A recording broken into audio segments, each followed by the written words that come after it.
And welcome to Between Sessions. I'm Shauna Wilder, licensed professional counselor and certified holistic sex therapist. And I know what you're thinking, but no, I didn't actually have the best sex ever last night. Boo. Boo. And with me, as always, is Sid, the producer. Hey, Hi, guys. Sid. What's up, man? Living the dream. There's a lot going on in the world right now, and There is. What kind of dream is it? This surely a bad dream, right? it's not a great dream. It ain't great. It's a dream of change, you know? You just kind of walk around to high school without your pants, just understanding you don't have pants on. I never had that understanding of that dream. Yeah, unfortunately, it's not an anxiety dream. At this point, it's an acceptance dream. It's a reality dream. Yeah, this is just, We're we're here with no pants, and we're just hoping for the best. Doing the Pooh Bear. Doing the Pooh Bear. The question is, where have you been? Man, I don't even know what damn day it is. Like, anybody knows, we've been off for like 3 weeks. I And it haven't wasn't for this guy. No, I don't feel like I've seen daylight. I barely come out for potty breaks and caffeine.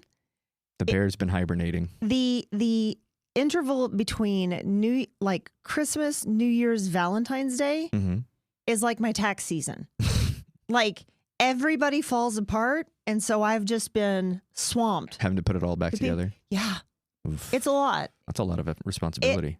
It does. Things always seem to fall off. And sometimes I think they're just barely maintaining it, like during the holidays, like during Christmas And they're or just whatever. waiting. And then it just falls off the cliff after that. Oof. So a lot of this stuff is still leftover shit from Christmas. Like you got too drunk and told my sister-in-law she was an ugly bitch.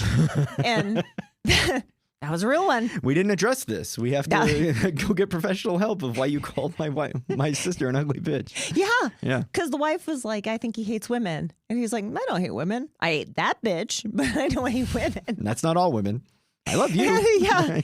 And it's what it is. Turns out what the wife didn't know is that, let's see, let me count the ways. Like, number one, the sister-in-law had been dogging out her husband the whole time. Oh, wow. And then not my patient, like her husband in front of my patient, my male patient. Right. And then also the sister-in-law had insulted their child. And my patient wife didn't see that part. Oh. So there was a lot kind of like going on that wasn't clocking. Right.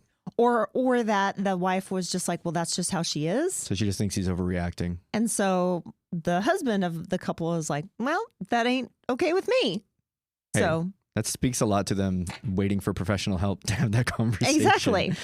And then I have things where like I had a husband come in and tell me that he went to make a Valentine's Day reservation at a restaurant and found out that a reservation with that same last name had been made about a month before. You're lying. For a time at which he would still be at work. She was at work. So the wife made a reservation for somebody to have Valentine's Day dinner at that same restaurant. How nice was the restaurant? Are we talking like Papados? A nice steakhouse, Perry's.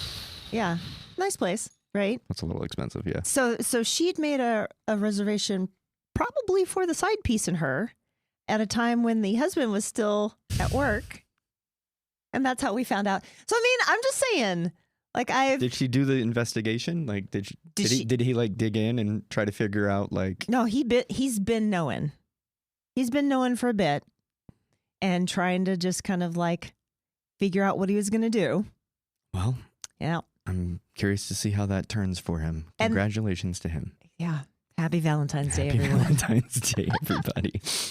And then there's also just, seasonal allergies that are awesome. So that it's been great. Like me trying to like help people duct tape their marriages back together while I'm fighting through brain fog. Yep. And just trying not to snot on myself every 5 seconds. What was it that wasn't the pollen over the past few months? Pollen shot up. But there's a very specific one. Texas cedar. Cedar. There it is. The cedar was it's the cedar fever. Brutal. Brutal. HEB has, which, any Texan will tell you we love HEB. Mm-hmm. But they have this sublingual supplement that you can get that's supposed to help combat cedar fever. Really? Yeah, and I take it and it does help. But you have to stay aware. You have to basically watch the levels, of the reported levels of cedar in the air or whatever, and kind of get ahead of the curve. You can't start it in the middle of like, I don't know why I can't breathe, and then try to do it. It's not going to help you as much. You have to boost the immunity first and then address the problem. And then do it all the way through. Okay. Yeah, okay. basically. I'm with you. I'm So, with you. So like it's my great. dogs in the thunderstorm the other night, it was, Oh you have my to give it to them God. beforehand, not during. That's so funny. My cats just kept sitting up and looking. Yeah. Like, what is that? There's a lot of anxiety going around. That That's was right. good. Yeah, that's very true. The deaf one is kind of becoming very calm as a cucumber now, though. She just can't hear it. She's That's living kinda her best life. She's just like, she's looking at the other dog going, what's your problem? She doesn't even look. She's just like, Oh, she's not even aware when just the other one sleeping. jumps. She can't hear it. That's fantastic. If it gets real, like it has to be like real close. Yeah. And she'll feel it. She can and then feel she it. like Yeah. gives What? the thing. But the shepherd, her big ears, she hears everything for miles. And she just feels that concussion wave, Yeah. and it messes her up. See, I think a deaf dog would be perfect for me. Yeah. I love dogs. I don't like yippy and barky Well, it dogs also a lot. helps with like the cat mentality. That's true. You know, where like they don't instinctively come to you unless you like, Yeah. Come Hey. here. Come here. hey. That's very true. Yeah, you might want to think about it. Or Shibu Inus. Cat people love Shibus. They're cute. They They're are real cute. adorable. My cats, so since I've been doing, we've talked about this, I'm a home DIY person, and I've been creating the like Uber dresser, Mhm. like with just all of the kitchen. I've decided to just buy kitchen base cabinets and put them all together into one bedroom dresser, right? In this economy, we make everything work. That's the best we can do. So I've been painting and lacquering and all this kind of stuff. And my cat keeps compulsively, like, if there's wet paint, I swear it's like a magnet. The cat just jumps right on it. I have little green paw prints on my floor in a That's couple adorable. places. It's precious until it's not. Until he jumps on something fabric, and then you're like, I'm going to kill you. I'm not. You should I'm not. you should go get some clear coat and preserve those paw prints forever. You'll always remember that one paw print. He's just helping decorate, I Yeah. guess. He's doing the job. My God, he jumped in the dryer the other day, and I was like, you have no self-protection at all.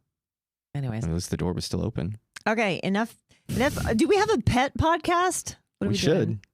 Have you thought about pet psychiatry? I think you'd be very good at it. As long as it's not pet sex, I don't really want to get into that. That's gonna be Why weird. don't you think? like or interspecies? Right. No. She doesn't reciprocate. No thank you. shit. She keeps biting me. I don't know why. That's Is disgusting. there anything we can do? No. Oh, we're 5 minutes into this and we're already dark again.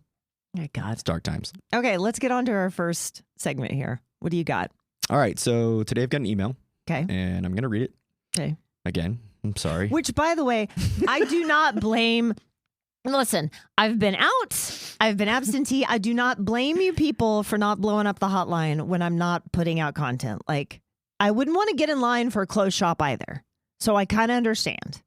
But please, if you can see your way to it, 682-422-7732. Again, 682-422-7732. Call, leave us your stories, your comments, your critiques, anything. Or you can email us. At hello@betweensessionspodcast.com. That is hello@betweensessionspodcast.com. So right. with Yes. that being said, that is where the email came from. Okay, great. Go. Right. Let's go. All right, guys. So this is from Tara. And Tara says, my husband and I have a strained relationship, and I would prefer to separate, but he is completely against divorce. Starting off good. All right. Okay. Yeah. We're really getting it out there. Several years ago, I put the responsibility on him to find a therapist for us if he wanted to salvage our relationship. And now... Okay, so she said you don't want a divorce, find us a therapist. Right. So Fair. if we're going to work on it, we need professional help to work on it. Okay. Okay. Yeah. And only now has he found us a therapist, and we have been going almost every week for about 4 months. Good progress. Solid. Both of you together. Okay. Once a week. Yeah. That's what, 16 That's sessions already? That's the recommended dosage, yes. I wonder if they've cried. I bet somebody has. Oh, I bet somebody Maybe has. it's the therapist. Could be the therapist. My husband really seems to respect the therapist he chose. Male, former law enforcement, presumably. Hold on. The arc from police to therapist is crazy. No, he's a social profiler, right? Like, isn't that like their specialty? I've watched all the Dick Wolf shows. Like Dick Wolf. Like I'm those pretty cops sure know we everything. can't say that on TV. That's my favorite 40 Rock quote. That's so funny. Okay. Anyways, Tina yeah, Fey is amazing. totally. Presumably because they have a lot in common, and I think he is great as well. Okay. He gives a lot of very unbiased and constructive feedback to both of us. He helps us communicate our feelings in the session. Okay? Sounds like he's doing his job. Yeah. The problem is that my husband will participate in the session, but he doesn't use any of it outside of the session. Oh.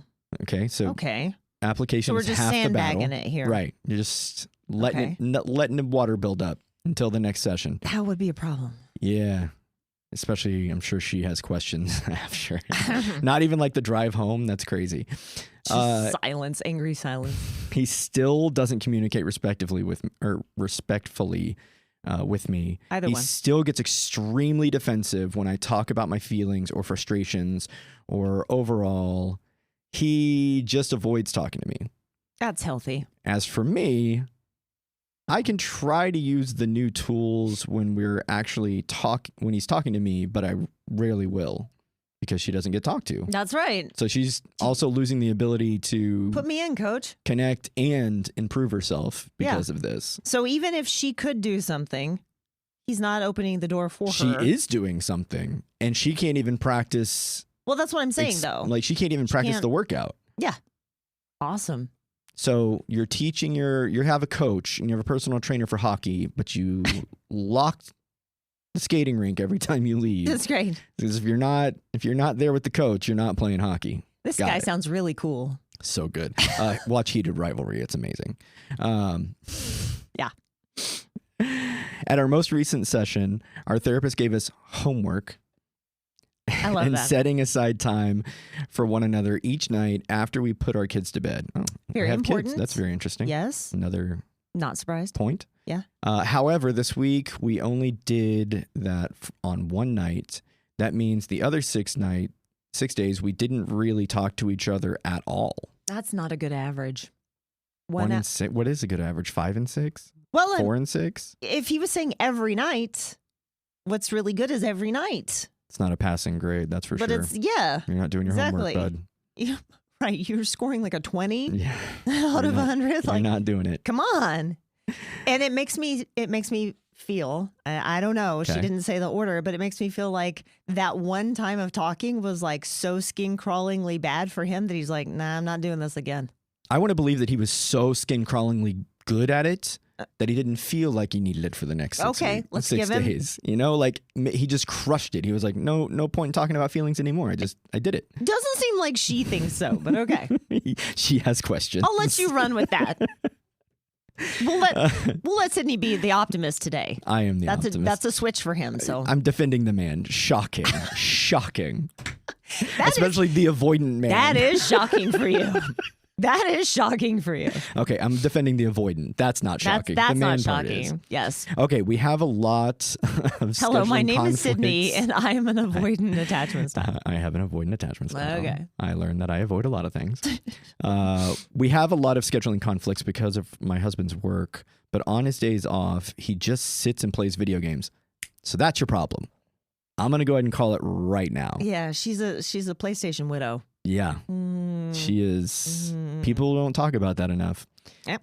One day a week, I tried to talk to him about something, and he just walked away from me, went to the basement, watched a movie by himself because he said I wasn't treating him nicely. You know what, though? Oh. As an avoidant, that's a conversation. That's a conversation? I feel like him expressing that you're not he treating isn't me nicely. Treating me well, like... The fact that he's bringing up any kind of like issue is a step. He could just go down there and acknowledge. No. First of all, we don't know that it's a step. That's true. We don't know if that's maybe their baseline. Sounds like it is their baseline. It does. Because it's kind of like she's saying he's not doing anything different. Or at least so little different. But I would argue that it says here that she wasn't I wasn't treating him nicely. That stuck in her mind, so maybe it is new. Yeah, maybe. But he could just be using it as a defensive tactic to go play Call of Duty, and that's to be fair. But is it a conversation if you make a declarative statement and then walk off? As an avoidant, yes. No, because that's I not. need like 4 hours to process what I just said, much less what is going to be said after it. Maybe in your head it is movement, but I struggle to label it a conversation. That's Okay. all I'm saying. I will say movement. I'm not going to give a conversation. I was like, you it's are right more on that. of There's just not a like back and forth. a memo that got sent out Didn't you get the thing I sent you? Yeah. rather than a Exactly. meeting. Yeah. Okay. All right. Go Okay, ahead. I got it. She didn't treat him nicely. He threw a fit and went and watched a movie by himself. I would be interested, one, in listening to the conversations he's having while playing video games, because those waiting rooms are brutal. Yeah. Two, what movie was he watching? I knew you were going to say that. I absolutely knew you were going to say that. It can speak to like where you are mentally. Yeah. Like, I've been watching a lot of like 1960s like Japanese Ronin movies lately, and I'm like, oh, this is just John Wick. Yeah. John Wick just completely ripped off the 1960s Japanese context. But it speaks to where my head is mentally. I'm not. How does that speak to where your head is mentally? It's very calming. Like combat for movies? action movies, they're very calm. Okay. Because there's not a lot of violence because it happens real quick. Yeah. In the 1960s, they didn't do like the Bruce Lee where it like elongates it. Yeah. It was like swordplay. Like literally, it's like, oh, somebody's hand just got cut off. Like this duel is over. Is it also possibly satisfying because like the good guy is triumphing? Is that part of it maybe? So these are Ronin stories. There's no such thing as a good guy. Well, the person you're kind of rooting for, I guess. There's the person who isn't killing the villagers. Yeah, that's kind of what I'm saying. But there's that. They killed a lot of other people. I'm not saying they're not morally gray. It's all gray. Okay. All right, get back to the email. Okay. Our therapist has encouraged me to avoid setting expectations in my marriage because that leads to disappointment and further resentment. Yikes. And that is what I expect a man to say. Yeah. I don't. This guy. I feel like, I feel like in big ways, like me talking about having gone missing for Valentine's Day. Right. I feel like if you have an expectation that X, Y, and Z has to happen on Valentine's Day, then yeah, you're setting yourself up for some disappointment. If you have an expectation that we mention that it's Valentine's Day as a bare minimum, I don't think that that's really a big expectation. You know what I mean? Also, I feel like part of what we're talking about here is like just kind of standards of engagement. Mm-hmm. Like this is how we will and will not behave with one another. I wouldn't call that necessarily a big expectation. You know what I mean? Like I feel like an expectation is maybe like a once and every now and then kind of thing, not reciprocity. I don't think reciprocity is necessarily that big of an expectation. Does that make sense? I mean, yes, it does make sense. But in this case, it sounds like she wants to have that communication. The expectation was set by the therapist for everybody. So first and foremost, the therapist is the one that assigned homework of spending an hour talking to everybody. Yeah. So the expectation was set for the therapist to be like, well, you probably shouldn't put expectations because then you'll have disappointment and further resentment. Be like, you set the expectation. You're like, what is this guy on? Yeah. Who are we talking to here? All right, fair. So avoidance running the world. This is avoidant talking to an avoidant therapist in avoidant ways. I get it. Okay. I don't believe in it, but I definitely get what's going on here. But it's running amok. Right. So this is something I've been working especially hard on. When he lets me down or doesn't respond or react in the way I expect, I try not to let it bother me. Okay. Okay. I have sort of grown to the expect nothing from him. Okay, so that's... Okay. So she's trying her best to embrace whatever advice this is. I have sort of grown to just expect nothing from him. That sounds like she's letting go. Yeah. Not growing. Yeah. But here's the thing.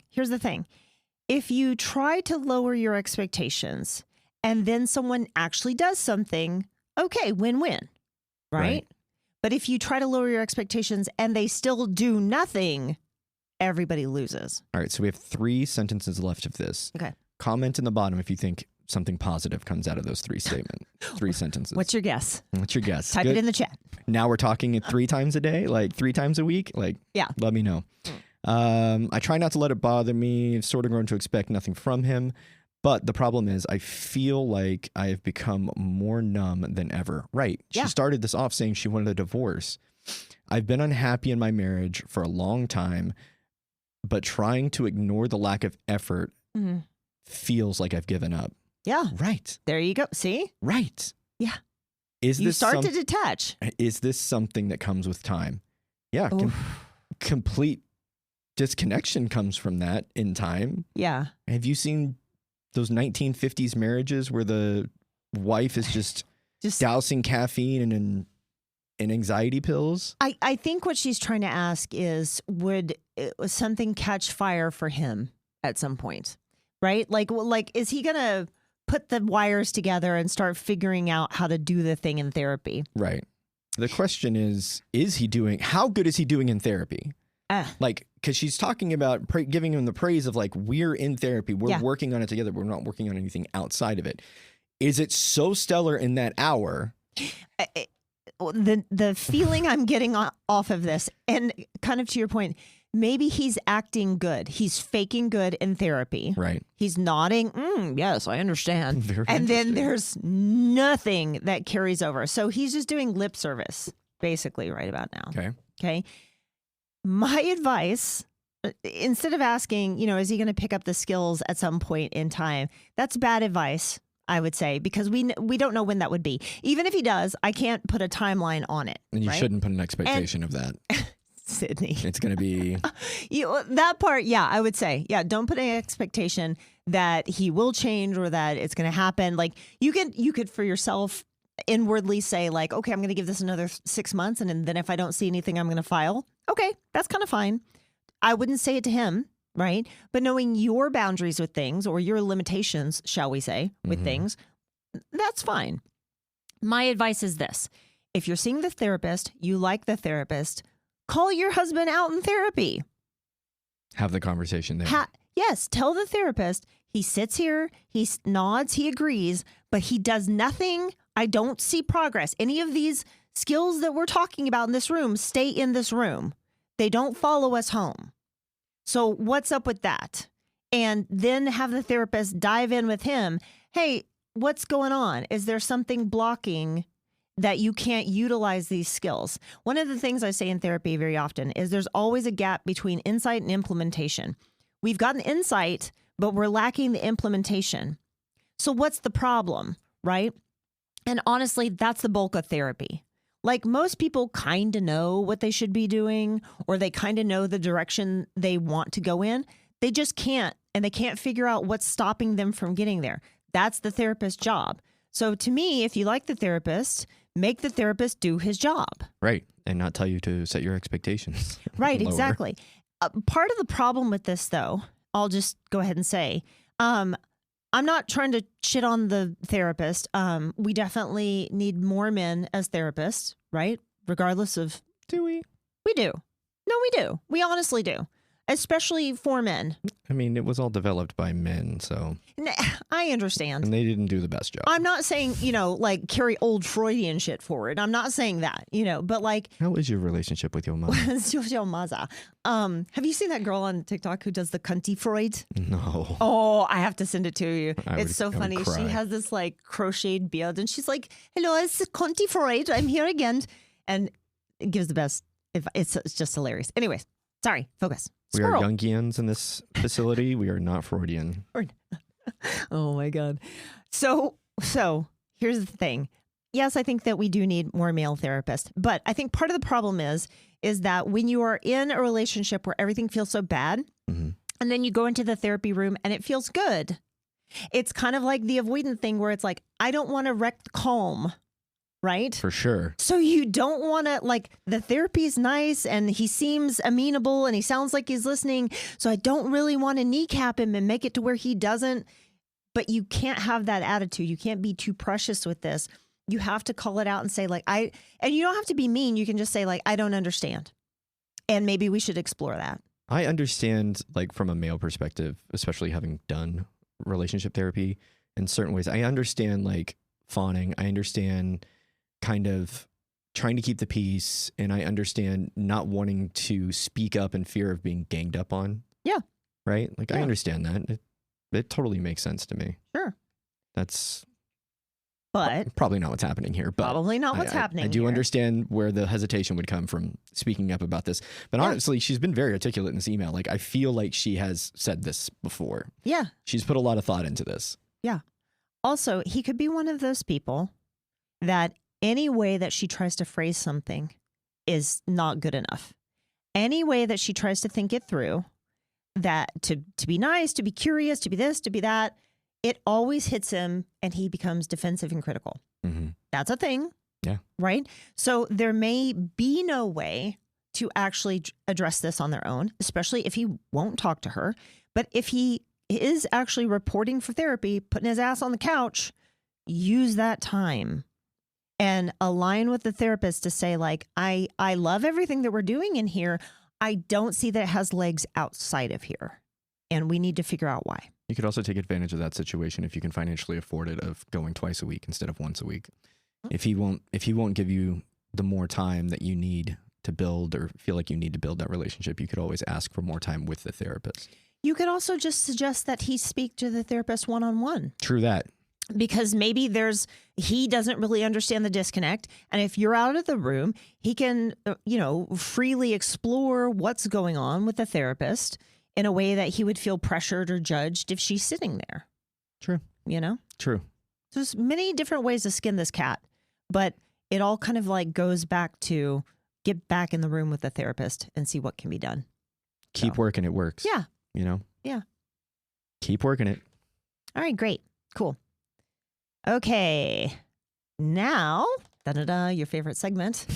It's time for the desired data, the lab coat lowdown, the citation sensation. It's time for Science Says, where we see what science has to say about sex. What does science have to say about sex?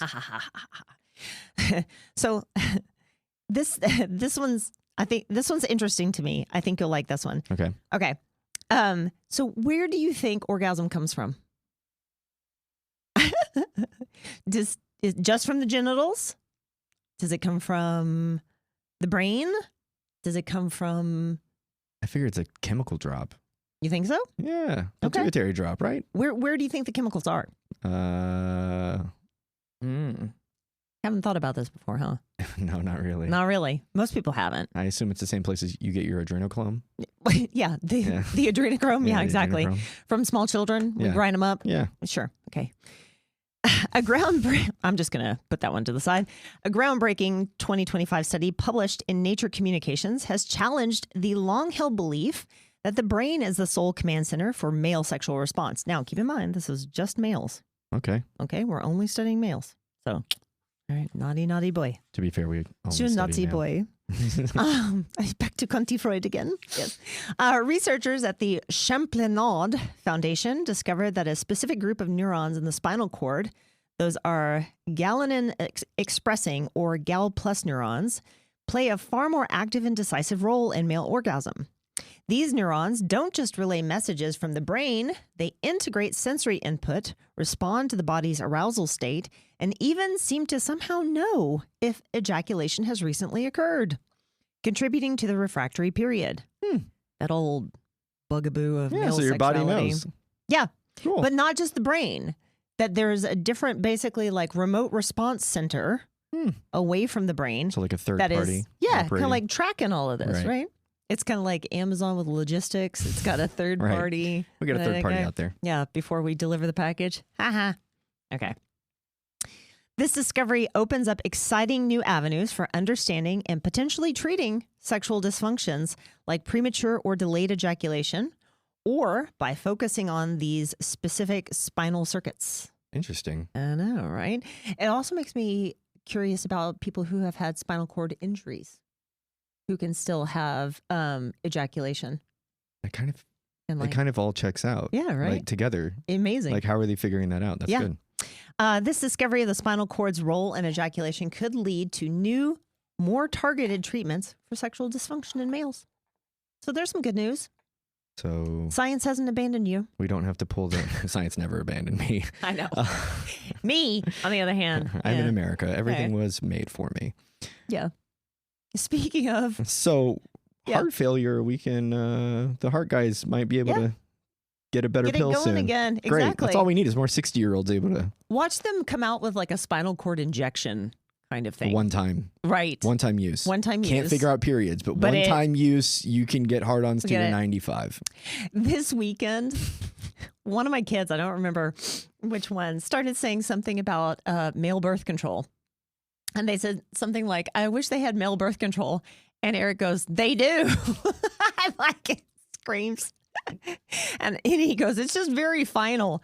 And I popped up and I was like, actually, they've had male birth control pills for a while. FDA just won't greenlight them because of the side effects. You want to know what the side effects are? Yeah, I was about to say, isn't the side effects just like moody? Like headache. Oh my God. I'm not even kidding. I think nausea a little bit. That's about it. I'm not even joking. They can't make a peptide out of this? I feel like this is peptide material. Come on. And a couple of years ago, they had that testicle hot tub. Yes. Yeah, that you just soak them for like... That was the greatest commercial I've ever seen. Like an hour or two at a time, and it knocks them out for like 2 weeks. Yeah, that's what the hot tubs are there for. Anyway, don't spread misinformation. That somebody's going to think they're fine to raw dog it after just floating in a hot tub for an hour. Don't do that. No. Okay. Don't assume you can ever raw dog it. No. If you don't want kids. If you do want kids, raw dog it all day. Have fun. Yeah, that's kind of the only way to do that, right. Honestly. Anyways. Don't use condoms when trying to have kids. I'm just trying to give you guys, sound advice over here. I don't know that you should be leading the sex ed for the nation. Just gonna put that out there. I went to public school in Texas. I definitely am not the one who needs to be giving sex ed. I have a question for you. And any of the male viewers. If you're listening to this, comment in the chat, like below in the comment section. When you as a male in Texas had sex education, did they show you? No. They didn't show you like the male genitals. You mean when they took us into illustrated? Yeah. Yes, yeah. When they took us into 2 rooms, they did not show us the female genitals. No, not that. No, but not that. We saw the man video that was 5 minutes long, and then they gave us deodorant with like a black and white. Like, here's your balls, here's the vas deferens, here's all the... It was more focused on, like, hair... growth? Like, body odor and, like, things like that. It was also... So nothing about anatomy? I don't remember. It was, like, 3rd grade. I have no idea. It was super early. 5th grade, 4th grade? That's fair. Somewhere in there. But I do remember how little information we got on the female form. Sure. Altogether. Did they tell you anything? No.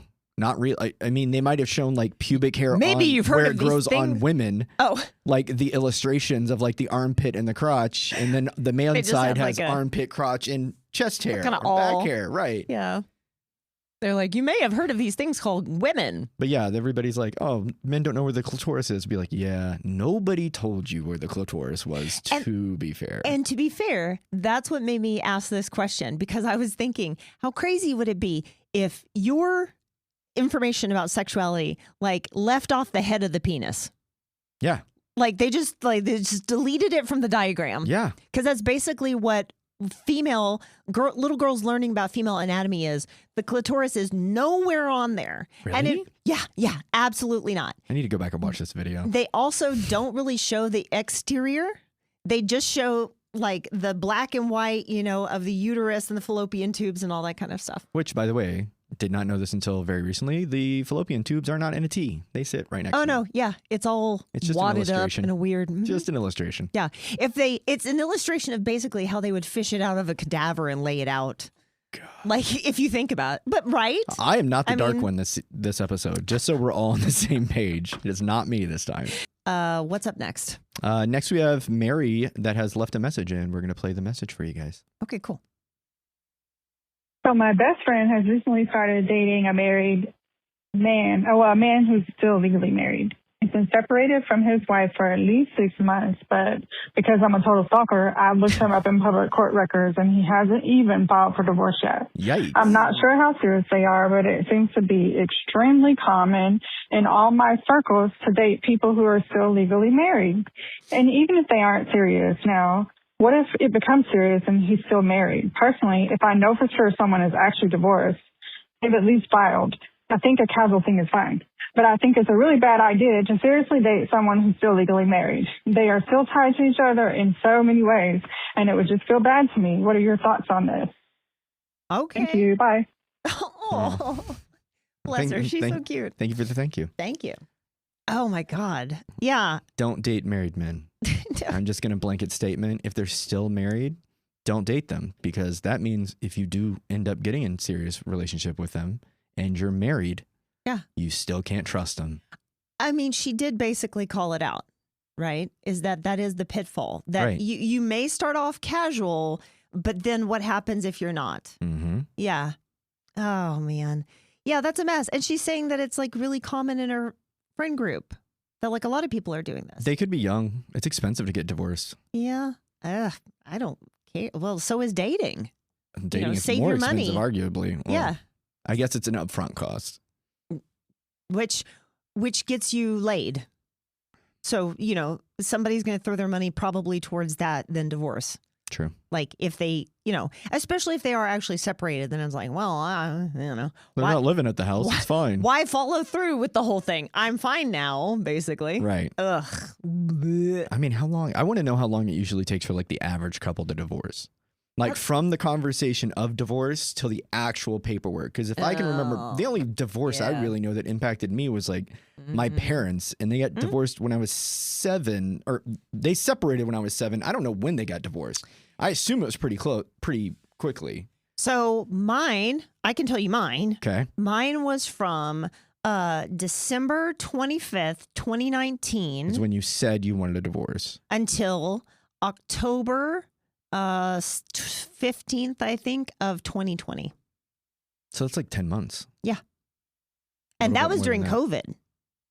Yeah. So you couldn't move very fast in those days. Like finding a new place, or like the courts were bogged down, yeah. So 10 months is, it's still, but you knew you were getting divorced. Like that was pretty fast track. That was pretty, no, there was some waffling in there. There was still, should we, can we, I mean, yeah, especially when you can't get apartment complexes to call you back. Like I'm sure.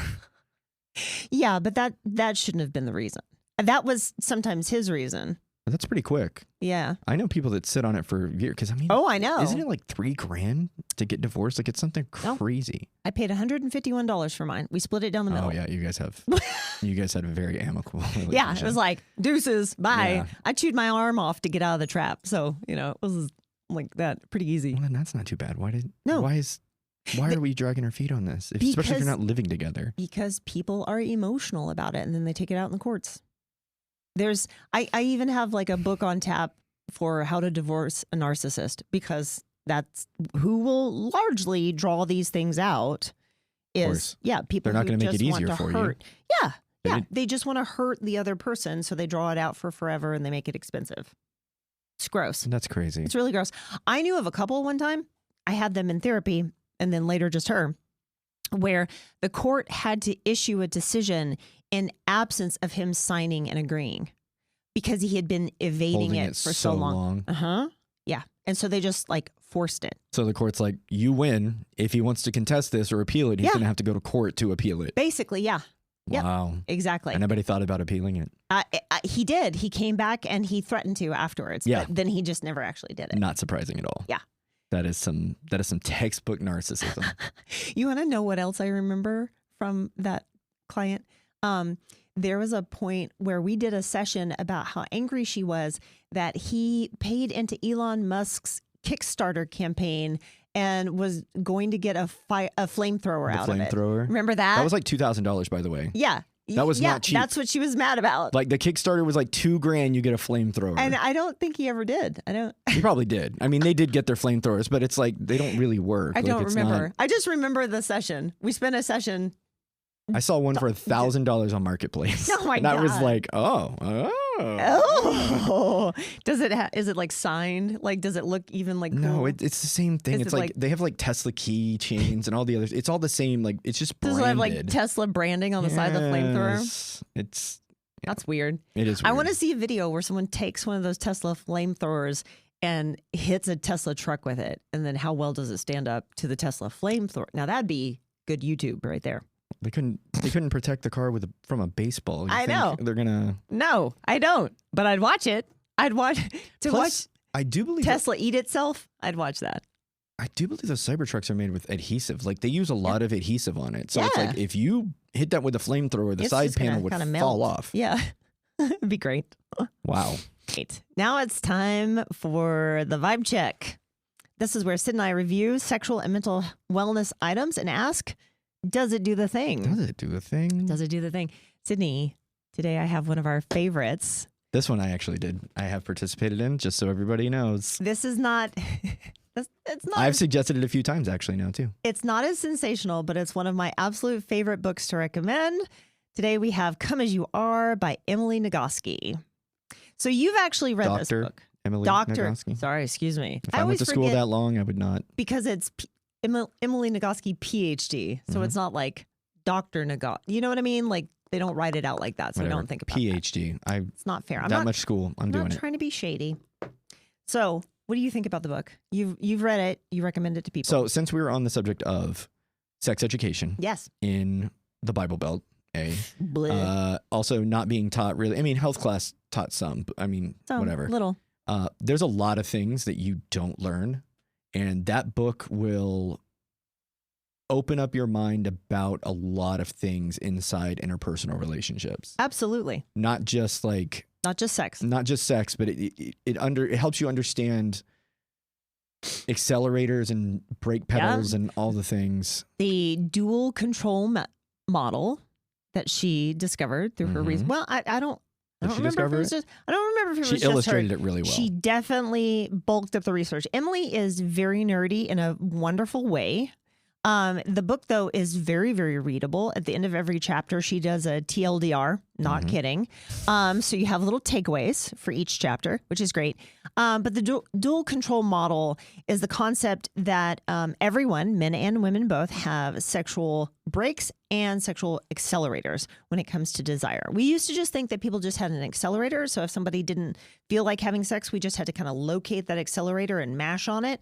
But if you have your brake engaged, stepping on the gas isn't going to do anything good for the car, right? So do you think that's what porn is? What do you mean? Explaining to people of just accelerator, never thinking about the brakes? Oh, yeah, absolutely. There are no brakes. Like they don't even have clothes on. Yeah, so we don't even... They just instantly go, done. Just figure out how to make it work. It's like all accelerator. All the way through? Yeah, absolutely. Oof. Yeah, for sure. It also, one of the things that I love about this book is that it's really great for couples because it also speaks much more to kind of illustrating more female sexuality than male sexuality, which is kind of like a, dark area for most people. A more complicated version. Right. This puts forth the idea of responsive desire, which is not even like the societal norm. So it's not really represented in movies or novels or anything like that. Right. Not even in romantic movies. Nope. Nope. So we have a whole section of the internet based on acceleration, but we have no media based on brakes. Exactly. That's right. Wild. Which is why this is so important. It also comes in an audiobook, by the way. So if you don't want to lug around an analog, go for it for audio. It talks about context being important. About how stress, mood, and trust and body image can interplay with sexual desire and how they don't have to be roadblocks for couples. So that's very useful for me from a clinical perspective. And it definitely emphasizes that everyone is different. There are some kind of like broad strokes with typically male-bodied people and typically female-bodied people. There are trends in the research, obviously, but everybody is their unique little snowflake. And everybody, one of the things I love that it talks about is the arousal non-concordance thing, and that's basically where the brain and the body are not moving in the same direction. So maybe the brain wants it, but the body doesn't, or the body wants it and the brain doesn't, kind of thing. And it's one of those things that, especially in couples therapy, always feels like kind of difficult and traumatic when something like that happens, whether it's a woman not, being ready enough, fast enough for sex, or men with erectile dysfunction. Right. That's basically what that is. Right. But it really helps to normalize that and helps you see like how frequently it can happen for everybody. And how it's not, if you view it as abnormal, you will magnify the problem. It makes it worse. Yes. If you view it as something that routinely happens, you can problem solve it and get past it faster. Right. And you can find a balance. Yeah, exactly. In certain things. Yep. I listened to the audiobook when I was walking my dogs. It was great. It's very enlightening. It starts getting, after about chapter 5, you start getting into like the real nitty gritty about it. But yeah, it's very educational. It's definitely a good one. It's a good takeaway. There's the little TLDR at the end of it. Nice. She like summarizes the chapter. I think that's also great for people who have a little of the ADHD. I'm going to take it back. Take a little. Yeah. I love it. Not reread the whole thing. I know. She has a couple other books out. She has a follow-up one to this, but this is where you should start. And her and her sister also wrote a killer book about burnout. And I haven't read that one yet, but I want to. I definitely want to. She couldn't read the book about burnout. It's too close to home. I'm too busy to read the book about burnout. I think that's a problem. That is the textbook continuing education. Yes, exactly. My clients are driving me crazy and I'm in burnout. I'm burned out. I need to read a book about burnout, please. As always, we will have links for this in the show notes. Oh, as well as the research portion. If you want to know more about that research article that I cited, we'll have the links for that in the show notes too. Definitely worth a read. If you have a library card or you have an Amazon account, it's very good. Audible is your friend. Audible is your friend. You can listen to it on the way home. Let's get into our next and final segment then. All right. What do we got? Our last thing we have today is Scott has an email. Okay. And he has a question. Great. Let's figure out what it is. You going to try to read this one too? Oh, yeah. I'm going to try. You're doing so great, buddy. I try a lot of things. I'm so proud of you. Yeah. You're really growing. This is not me in the 5th grade, just so we're on the same page. Good. No one was this encouraging when I was in the 5th grade. Wow. Maybe if they had been, And it's the worst part is my whole family are readers. Yeah. Like all of them are just annoying. Are just ridiculous. My brother's like a hyperlexic. Yeah. He can read something one time, maintain an entire book. My dad literally he was reading books the entire time I was growing up and just watching him just burn through it. He tried to sit with me a few times to do the things. And I'm like, it had to have killed him because I know him and my brother just, they're just page flippers. And I'm sitting here like, click. Oh, click. Good for you though. But after college, I tried it again and come to find out it gets better. It does get better. Don't give up. Don't give up. Keep trying. Okay. And honestly, audiobooks helped a lot because it helps frame how you read it in your own mind. Like it gives you kind of a pace. Yeah. Which is pretty cool. No doubt. Okay. So Scott in the email has, my girlfriend and I have been dating for a little over a year now. Recently, she asked if we could be in an open relationship. Oh. All right. I honestly don't know what she expects me to say. Same. I'm interested in what you did say, though. Yep. The way she framed it, it was clear. It was very calm and modern. She said it wasn't about loving me less. It will not wanting to feel restricted and wanting to explore experiences while we're still young. We're both in our 20s. I mean, that's pretty progressive. Yeah. Usually we don't hit that till we're in our 40s. And how long have they been together? Said a few years. Oh. No, a little over a year. Oh. No, it's too soon. Okay. Sorry, So bud. that makes me wonder if she knew this about herself even before the relationship. Yeah. Did she bring it up on the first date? Because do you have to bring that up on the first date? I mean, I kind of feel like you do. Maybe. You know, maybe. I feel like if you really want to get the point. If you really know that this is what I want my life to look like. Right. Yeah. I feel like that's a first date conversation, which is super weird and it can drive a lot of people away. But also, that's why I know you're not telling them on your first date because you're afraid you're going to drive them away. But you're going to drive them away eventually anyway. It might be a good litmus test. Right. Yeah. If they stay, then you're in a whole nother world. It's like, oh, okay, so you're cool with that part of it. Great. Let's see what else you can do. You're pre-approved. Right. Okay. Okay. Honest communication, somewhat. Yeah. She talked about how this would be honestly communication and how some couples make it work. Okay. Okay. Some do. Yeah, some absolutely do. That's they go true. Decades married with this. Don't know if situation. it's y'all. Maybe. I mean, it's only been a year, so I'm glad you're bringing it up now. Yeah. But if I'm being completely honest, I just feel insulted. Ooh, that's not a good approach about this. People can dress it up in language of growth or exploration, but at the gut level, it sounds like she's saying she wants to stability I provide while also seeking what else is out there. That's a fair concern. That's a fair thought. Okay. Little. Now, saying she wants to seek what else is out there makes it sound like she's trying to explore her options. And like he's afraid she'll find somebody better and jump ship kind of vibe. She might. She might. She might. However. But she could also do that without you. That's, yep. More importantly, she's bringing it up to you. Yep. Because she wants to continue being in a relationship with you. Yeah. Anyways. Okay. Just so everybody's on the same page. Yeah. I don't know if he's on that page. Definitely not. Somebody else out there. It's hard not to interpret that as a lack of real attraction. Ooh, buddy. I get it. I mean, I do. Probably. He just doesn't sound like that type of guy. It's a lot of questioning. You're not that guy. Yeah, that's fine. Yeah. If someone is genuinely into you, the instinct usually isn't to go looking for additional options. The request itself makes me feel like I'm the safe choice, not the desired one. Relate, Ooh. Okay? Guys keep bringing up that phrase "safe choice," and I'm so curious about this concept that men feeling as though their partner choosing them was safe is an insult. This is this is reading real Chadley, Yeah, it is. Just throwing it out there. Nothing. And we all saw the TikToks. Man versus bear. Yeah.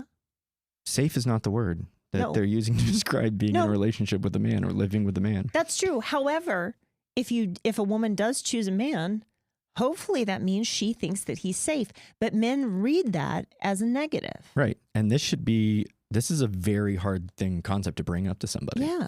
Like this is, especially in your 20s, like to know that about yourself. But he said the safe choice versus the desirable choice. So to him, safe and desired seem to be opposites. And that's what I find interesting. Because safe and desired aren't opposites if you think about it linguistically. If you read the book. But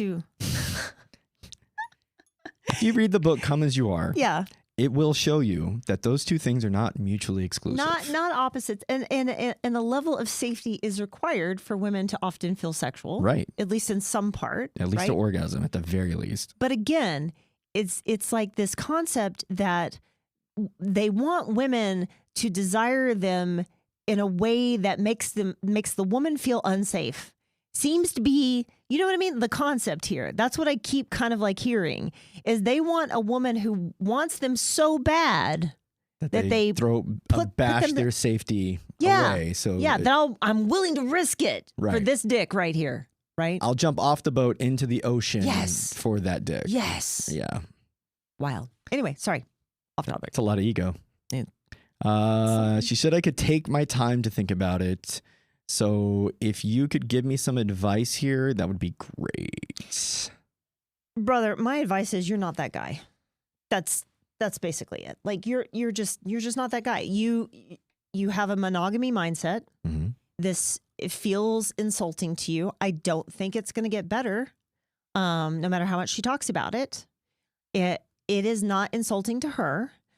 She is not trying to insult you. So what are we going to do? Like, what would this conversation be? Like, again, I go back to, we've talked about this intent versus impact. Her intent was not to be insulting. No. That's how he feels about it. Right. So we come to an impasse, right? She can explain it all day long. She can tell him this would build trust between us. This would make us stronger as a couple. It might for her. It might never for him. So here we are, right? If this is unless you want, I'll say this. I'll toss this out there. Okay. People are. Take it if you want. Yeah.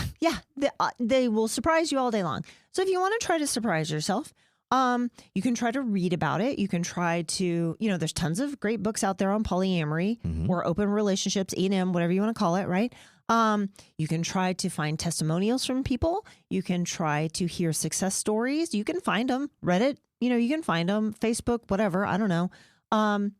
You can. There are people who do make it work. There are people who find great benefit from it. You might find great benefit from it, but it might be after you have to climb over all of these other feelings that you have.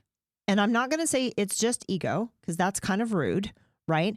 But it's not what feels safe to him. Right. Let's just put it flat like that, right? And if this is something that you're going to have to keep constantly checking your nervous system on, how happy are you going to be with this? Yeah.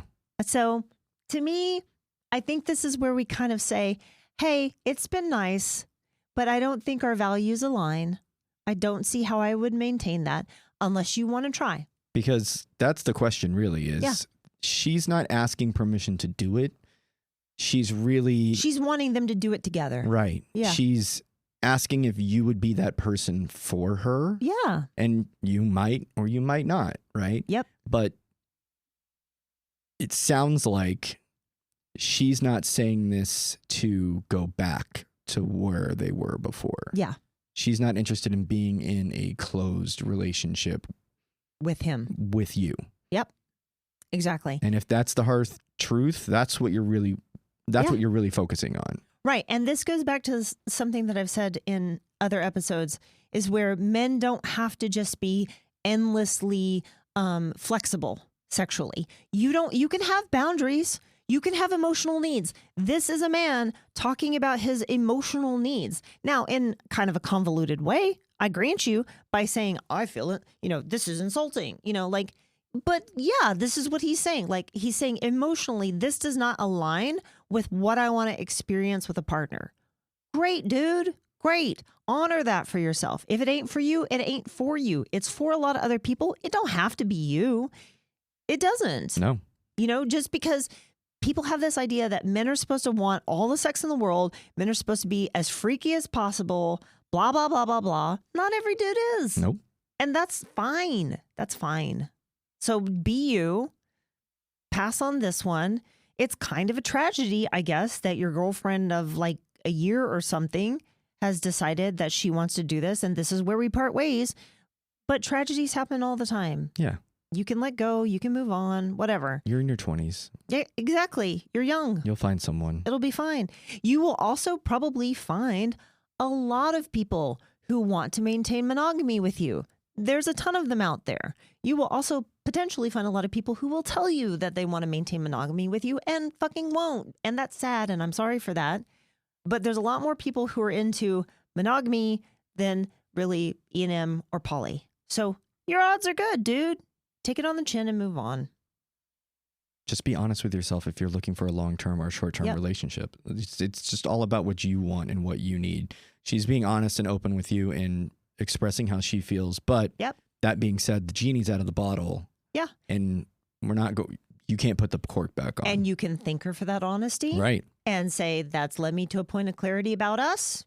I wish you the best. Bye-bye. It's not something I'm comfortable with. Right. Or again, if you want to explore it and you want to see if you can change your mind, fine.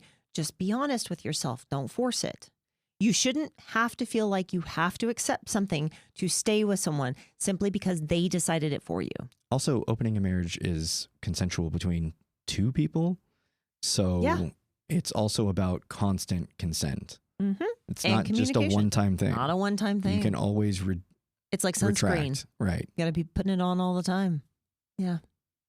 Anyway, that's where we're at on that. Congratulations. You're got a lot of thinking to do. You've got to, Oh. All right. Okay. Well, that pretty much does it for today. That's it. Good. That's all I got for you. Okay. All right. Well, as always, big thanks to all of our submitters today for calling, emailing, all of that. If you have any questions or stories you'd like to share on the show, please email us at hello@betweensessionspodcast.com or hit up the 24/7 hotline at 682-422-7732. Again, that's 682-422-7732. Please give us a subscribe, like, and follow on all platforms. Check out the website to get on the mailing list and stay up to date on any local special events. And as always, big thanks to our sponsors, Ritual Hair Co. in Dallas, and Private Room Supplements for all your sexual wellness needs. I'll see you next session. All right, now get out.